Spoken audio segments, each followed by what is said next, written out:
السلام عليكم ورحمة الله وبركاته في قناة حورس وفيديو جديد. أول فيديو بيتكلم عن خلينا نصلي على النبي، اللهم صل وسلم على سيدنا محمد عليه الصلاة والسلام، من واحد لا إله إلا الله. فيديو النهارده يا جماعة ردة فعل غريبة وجديدة ومميزة عن بقية الفيديوهات اللي بنزلها عن الحيوانات. أنا عارف إن أنا بنزل كتير عن الحيوانات، بس الفيديو ده مميز جدا جدا. الفيديو بيتكلم عن انتقام الحيوانات من كتر القهر والتعذيب، مش تعذيب من أفوارش، من كتر اللي هو بيحصل فيهم الصيادين، مش صيادين البشر، الصيادين الحيوانات اللي زيهم. يعني مثلا أسد بيصطاد غزالة، بيصطاد زرافة كده. فيديو بقى النهارده انتقام. الفريسه هي اللي هتنتقم من المفترس. فنشوف مع بعض الفيل بيعمل ايه في البشر لما يتخنق ويتدمر خلاص، برج دماغه طار منهم. ونشوف الزرافه والحمار الوحش بيعمل ايه في الاسد. ومش عايز اطول عليكم، في افعى معانا بتنفخ تمساح. يلا مش عايزين نطول وبس عايزين نشوف الفيديو، مش عايزين نطول في المقدمه. وما ننساش اللي ما اشتركش في القناه يشترك وفعل زر الجرس، وبنزل كل يوم فيديو الساعه 3 مساء العصر، فريت انت تدعمني وكده. يلا نشوف مع بعض الفيديو. الفيل. فيديو النهارده غريب وكده ومشكل. الفيل النهارده هنشوف لما الحيوانات اللي هي خلاص بتتدمر ومفيش برج من دماغها اتفرتك خلاص. الفيل يا جماعه من الحيوانات اللي بتكون ضخمه جدا جدا، واضخم حيوانات تعتبر على وجه الارض، بس مش الاضخم، الزرافه اطول منه.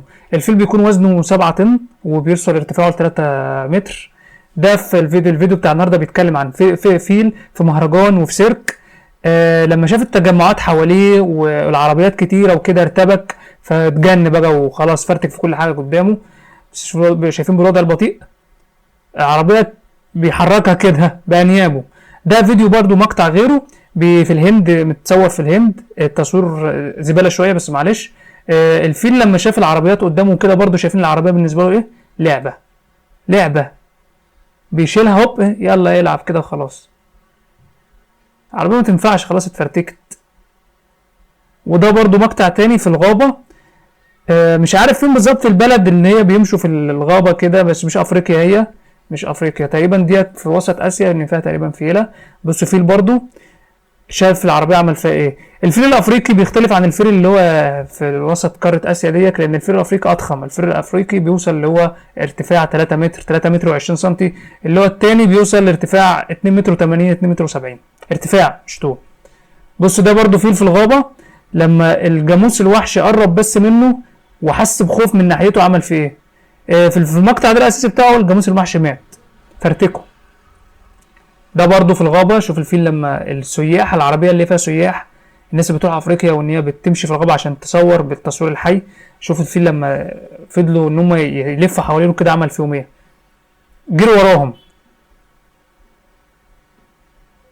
الصوت الاساسي بتاع المقطع ده اصلا مزعج جدا جدا، صوت الفيل الزنه بتاعته ده. برضو نفس الحكايه في الغابه، من اضخم الحيوانين الفيل. وحيد القرن بيوصل اللي هو وزنه 3 طن، 3 طن و500 كيلو. الفيل عشان يثبت تفوقه شال جذع الشجره. بالنسبه لك انت ممكن تشوف جذع الشجره ده صغير، بس جذع الشجره ده كبير اصلا. شوف لما شاله وحدفه وحيد القرن خاف منه وهرب. بصوا تاني حيوان عندنا يعتبر تاني اضخم حيوان على وجه الارض، فرس النهر، او احنا زي ما بنقول عليه بالبلدي كده سيد قشطه. سيد القشطه بيقدر ان هو يفتح انيابه، بيقدر يفتح حنكه، ايوه بقه ده متر، بيقدر يفتحه متر. السنه الواحده، النابين اللي فيه الاثنين اللي فوق والاثنين اللي تحت، الواحد 15 سم. من اكتر الحيوانات اللي عقلها غير يعني غير اللي هو مش متزن، بتلاقيه مره واحده هوب اتجن، عمل حركات عبيطه. يعني مثلا في المقطع ده عربيه بس عدت من جنبه ما عملتش حاجه، السايح وقف ان هو عشان يلتقط صور، راح جاي هاجمه على طول مره واحده من غير اي حاجه. برضو من الحيوانات اللي هو ممكن تلاقيه في الميه في الغابه، شاف تمساح راح نط عليه، شاف حاجه هو مجنون. فرتك العربيه، هنشوف تقريبا العربيه وعمل فيها ايه اصلا. من شايف العربيه عامله ازاي، فرتكها. وزنه بيكون 4 طن. حيوان سيد قشطه ده بيكون كتله من الضخامه واللحم، وسريع جدا، بيقدر ان هو يجري بسرعه 40 كيلو في الساعه. يعني ما تفتكرش ان واحد هيجي ممكن ان هو انا هسبقه، لا، سريع جدا. طيب تاني مقطع معانا السيد قشطه. في انثى الاسد، مش عايز اقول على اسم التاني، انثى الاسد كان سيد قشطه نايم في حاله بقى وبيقيل شويه، فراح جه ترخم عليه، راح ماسكها نفخ. الله ما تهزرش معايا تاني، هنا ما بنهزرش. يعتبر الحيوان اللي قد سيد قشطه وحيد القرن. شايفين وحيد القرن ده في الفيديو ده، وحيد القرن في عربيه السياح فعلا برضو جرى على العربيه فرتكها تقريبا. بص عاملين هو قد العربيه، هو اصلا قد العربيه، عباره عن عربيه. طلع لنا بس ما كده شويه عشان نشوف، عشان احنا مش شايفين كويس. شايفين عربيه متحركه ماشيه، كتله عضلات وكتله شحوم ولحم. حيوان وحيد القرن ده من الحيوانات المهدده بالانقراض بسبب الصيادين الغير شرعيين اللي هم بيخشوا الغابه خلسه ويصطادوا وحيد القرن. بيصطادوا ليه؟ عشان قرنه بيتعمل عليه مزادات، وكده يعني، وبسبب ان هو كده قرب ان هو يكون مهدد بالانقراض. تاني مقطع معانا يعتبر المقطع كل اللي احنا شفناه ده في مقطع وحده، ده مقطع تاني برضو نفس الحكايه عندما يغضب الحيوانات وكده، بس ده بقى فيه الانتقام، ده فيه الانتقام فعلا، حيوانات من الحيوانات. يعني الفيديو ده نسر الذهبي، ده النسر ده من الطيور الضخمه جدا، بيوصل اللي هو لما يفتح جناحاته الاثنين 2 متر طول، ارتفاعه بيكون تقريبا متر او متر و50، كبير جدا يعني. اختلفوا على فريسه وكده ودمروا بعض. تاني مقطع معانا الاسد والزرافه. هنشوف احنا تقريبا معروف، مش تقريبا، احنا معروف اصلا ان الاسد هو اللي بيصطاد الزرافه وكده، بس ما بيصطادهاش لما يتجمعوا عليها. الفيديو ده الزرافه انتقمت وفرتكت الاسد بيجري وراها، فمش عايز احرق واضيع لكم المتعه. شايفين الزرافه هترزع انثى الاسد دي ضربتين في وشها هتموت. في الفيديو الاساسي اصلا هي ماتت.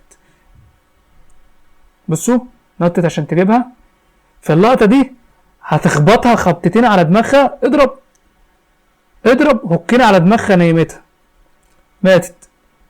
ده برضو مقطع شبهه، هتشوفوا قد ايه هي اصلا بتمتح قبه. شايفين هترزعها ضربتين، خد ضربتين في البطن وضربتين في الوش، عامل زي الجمل هوب كده على اخره. ده نوع من انواع الغزلان، هو مش غزلان، اسمه ظبي. الظبيين دول بيتخانقوا على ان هم واحده تانية عن ظبي تاني، انثى عايزين يتجوزيها، فهيجي الاسد يمسك واحد فيهم يغفلهم بمعنى اصح. شايفين الاتنين بيتخانقوا، جه مجموعه اسود هتاكلهم.